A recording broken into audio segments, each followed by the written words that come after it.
The purpose of today's press briefing is for our Elections Directorate to update the nation on the ongoing voter registration blitz. However, before we get into that important update, a few remarks. Now, in the next few months, the citizens head to the polls to decide on our collective future. There have been many elections before, all of which have not quite brought the change we desire. However, in true Zimbabwean form, the citizens refuse to give up or lose hope.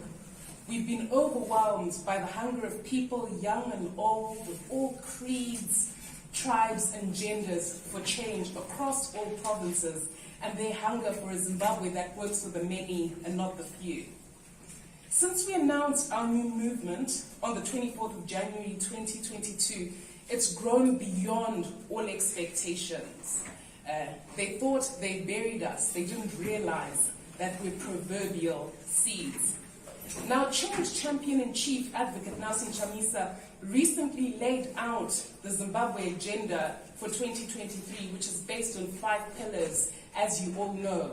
The first being that we're going to lead a citizens campaign and a broad-based volunteers program.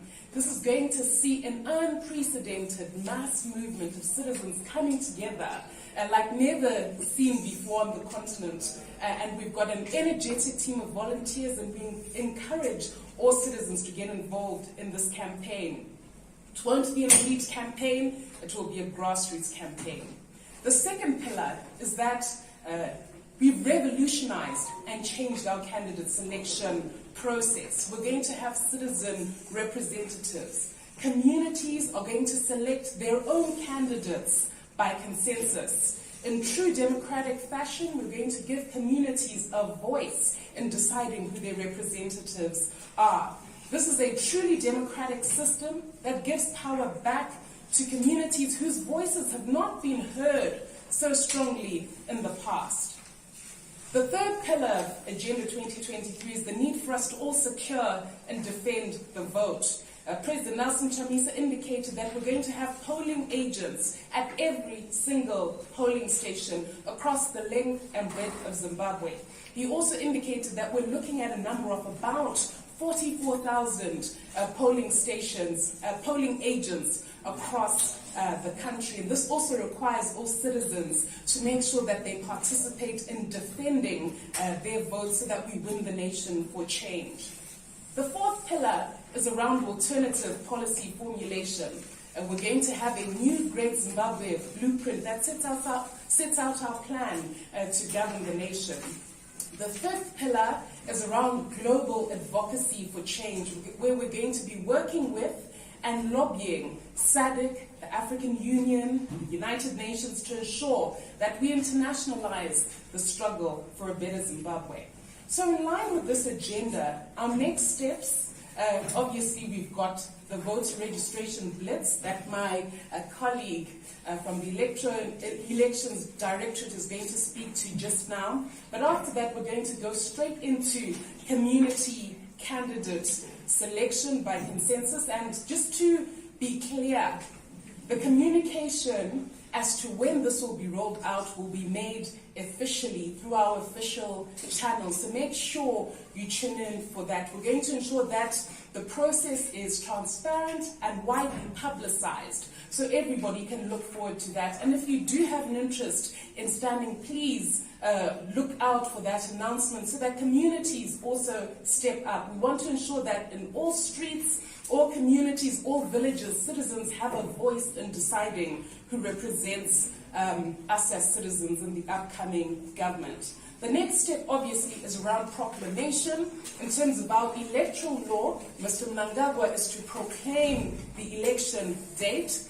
Thereafter, the voters' roll will be closed. And after that, we'll have the nomination, the formal court nomination process of candidates. And then we're going to see our mass citizen campaign that President Nelson Chamisa spoke of in full swing.